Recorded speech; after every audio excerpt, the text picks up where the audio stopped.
حماد صاحب کل اور شفیع جان بھی ہمارے ساتھ تھے پروگرام میں، اور وہ کانفیڈنٹ تھے کہ ان کا اور پاکستان پیپلز پارٹی کا پوائنٹ آف ویو ان تجاویز کے اوپر جو 28ویں ترمیم کے حوالے سے ابھی تک میڈیا پہ ہوئی ہے، انہوں نے کہا وہ ایک ہی ہیں اور اس سے پیپلز پارٹی کی بھی سیاست ختم ہوگی، ہماری بھی، تو ہم اس پہ اکٹھے ہیں اور ہماری کوآرڈینیشن اس کے اوپر ہے، اور باقی پی ٹی آئی کے لوگ بھی اس سے پارشلی ایگری کرتے ہیں۔ تو آپ کے پاس کیا خبر ہے؟ رانا صاحب تو یہ کہہ رہے ہیں کہ اسے بارگین کرنے کا ایک طریقہ ہے اور توجہ اصل ایشو سے ہٹانے کے لیے۔ دیکھیں، شفیع جان نے ابھی تھوڑی دیر پہلے صوبائی وزیر کا حلف اٹھا لیا، لیکن ان کو اتنا بھی پتہ نہیں ہے کہ آپ کے ریزرویشن کہاں ایک جیسے ہیں۔ پیپلز پارٹی کے پاس اس وقت ایک سیف کارنر میں وہ موجود ہیں، ان کے پاس سندھ کی حکومت بھی ہے، پریزیڈنسی بھی ہے، چیئرمین سینٹ بھی ہے، کشمیر اور بلوچستان کی حکومتیں بھی ہے، پنجاب اور خیبر پختونخوا کی گورنرز شپ بھی ان کے پاس ہے۔ تو سیاست تو پاور کا گیم ہے، اور پاور ان کے ہاتھ میں ہے، ایک تگڑی پوزیشن میں وہ بیٹھے ہوئے ہیں، ان کے چھوٹے موٹے ریزرویشنز ہو سکتے ہیں، لیکن وہ سسٹم سے کیوں نکلیں گے؟ سسٹم میں تو ان کو ان کے جثے سے زیادہ حصہ ملنے لگا ہے۔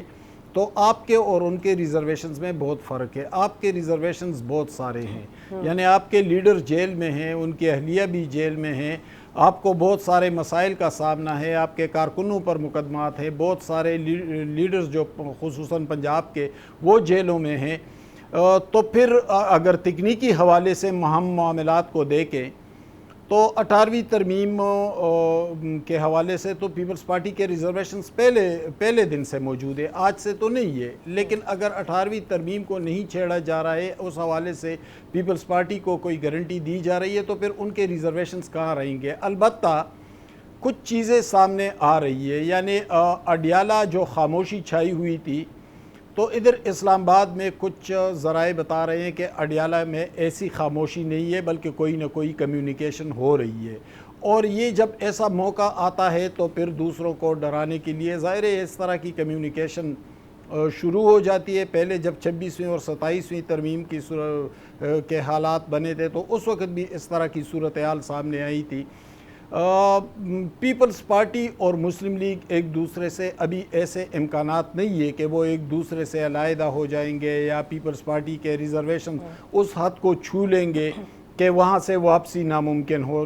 زرداری صاحب نے اس سے بہت سیکھا ہے، جب انہوں نے اینٹ سے اینٹ بجانے کی بات کی تھی، اور پھر منظور کاکا اور نثار مورائی اور عزیر بلوچ اور یہ سارے کردار سامنے آئے تھے، تو بدلتے ہوئے منظرنامے میں پیپلز پارٹی پھونک پھونک کر قدم رکھ رہی ہے۔ ابھی بلاول بھٹو صاحب نے بلوچستان کا دورہ کیا تو وہاں پہ انہوں نے کہا کہ سرفراز بگٹی صاحب 5 سال پورے کریں گے، یعنی وہ جو 2.5 سال کا معاملہ تھا اس کو بھی انہوں نے تقریباً اگنور کر دیا کہ ایسی کوئی صورتحال نہیں ہے۔ تو وہ ایک کنٹینیوٹی کا اشارہ ہے، تسلسل کا اشارہ مل رہا ہے، اور اس اشارے سے جی آج کے پی کابینہ میں ہمارے صاحب توسیع ہوئی ہے، گورنر کے پی نے حلف لیا، وزیر اعلیٰ سہیل آفریدی اور گورنر کے پی کی ملاقات بھی ہوئی، اس سے پہلے پی ٹی آئی وفد بھی گورنر کے پاس جا چکا ہے۔ کیا حکومت کے خلاف کوئی صف بندی ہو رہی ہے؟ کیونکہ دونوں جماعتوں کے تعلقات کافی خراب تھے، جب علی امین گنڈا پور وزیر اعلیٰ تھے تو گورنر کے ساتھ کافی تلخیاں تھیں، جب انہوں نے استعفیٰ دیا تب بھی گورنر نے پہلے استعفیٰ منظور کیا۔ So what's going on between the two؟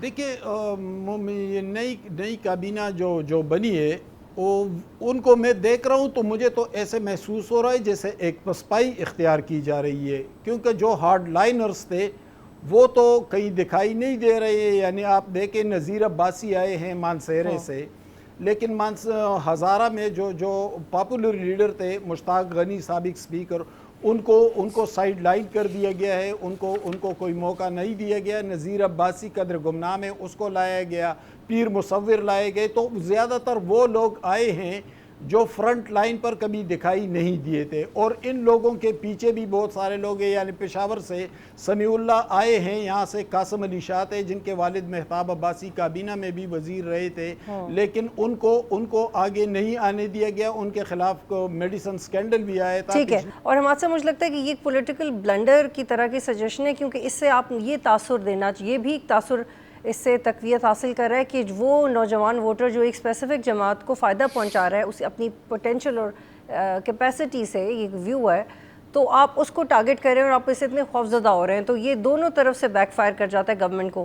تو اس کی بجائے آپ نوجوانوں کے لیے قانون سازی کریں, انہیں روزگار کے مواقع فراہم کریں, لیکن ایسی کوئی پالیسی گورنمنٹ کی طرف سے نہیں آ رہی تاکہ وہ آپ کو ووٹ دیں. حکومت کیوں نوجوانوں سے ووٹ کا حق چھیننا چاہتی ہے؟ اور اگر ایسا کرنا ہے تو پھر 25 سال عمر کیوں کرنی ہے؟ حکومت میں بیٹھے لوگ زیادہ سمجھدار ہیں.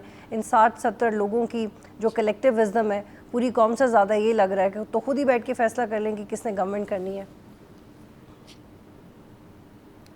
دیکھیں بطول, اگر رانا ثناء اللہ صاحب یہ بات کر رہے ہیں کہ ووٹر کی عمر بڑھا رہے ہیں, تو پہلی بات تو یہ کہ وہ اپنی شکست کا اعلان کر رہے ہیں کہ بھئی نوجوانوں میں عمران خان بہت مقبول ہے اور ہمارے پاس ووٹ بینک نہیں ہے نوجوانوں میں, اس لیے ہم ایج کو بڑھا رہے ہیں. ورنہ ایج کو بڑھانے کی ضرورت کیا ہے؟ یونیورسل پرنسپل بھی یہی ہے, 18 سال تقریباً, اور پھر اس سے آگے سول سروسز کے, جس طرح بات ہوئی سول سروسز کے اور دوسرے سروسز کے تمام جو بیریئرز ہیں وہ ختم ہو جاتے ہیں. دیکھیں, عمران خان کو یقیناً ایک پاپولیرٹی حاصل ہے نوجوانوں میں, لیکن اس پاپولیرٹی کا مقابلہ کرنا اس انداز سے آپ کریں گے کہ آپ ان کا حق چھینیں گے. وہ جو آفاقی اصول ہیں, جو مذہب نے بھی یہ اصول وضع کیے ہیں, ہمارے دوسرے جو ترقی یافتہ ممالک ہیں, جو قوانین ہیں, جو آئین ہیں, اس میں نے بھی یہ اصول وضع کیے ہیں. تو آپ اس اصول کو اس لیے ہٹوا رہے ہیں کہ عمران خان کی پاپولیرٹی کو کم کیا جائے. بھائی وہ پاپولیرٹی شفٹ کر جائے گی دوسرے فیز میں, یعنی جو زیادہ ایج کے لوگ ہیں پھر وہ رد عمل تو ادھر بھی چلی جائے گی, وہ سارے لوگ بھی اس طرف چلے جائیں گے. حالانکہ عمران خان کی پاپولیرٹی کی وجہ ایک اور ہے.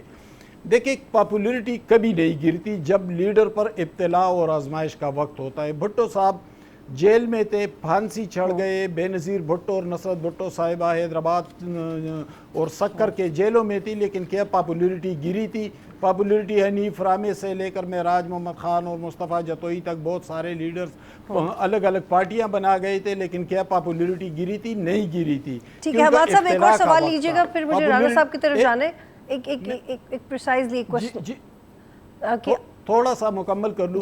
جب بے نظیر بھٹو اقتدار میں آئی اور انہوں نے غلطیاں کی تو پاپولیرٹی گری. پھر اسی طرح نواز شریف صاحب اٹک قلعے میں تھے, بہت مشکل وقت تھا, لیکن پاپولیرٹی گجرات کے طاقتور چودھری بھی نہیں گرا سکے تھے. پاپولیرٹی تب گری جب نواز شریف اپنے بیانیے ووٹ کی عزت سے ہٹے. سبسکرائب کریں اور بیل دبائیں تاکہ کوئی خبر رہ نہ جائے.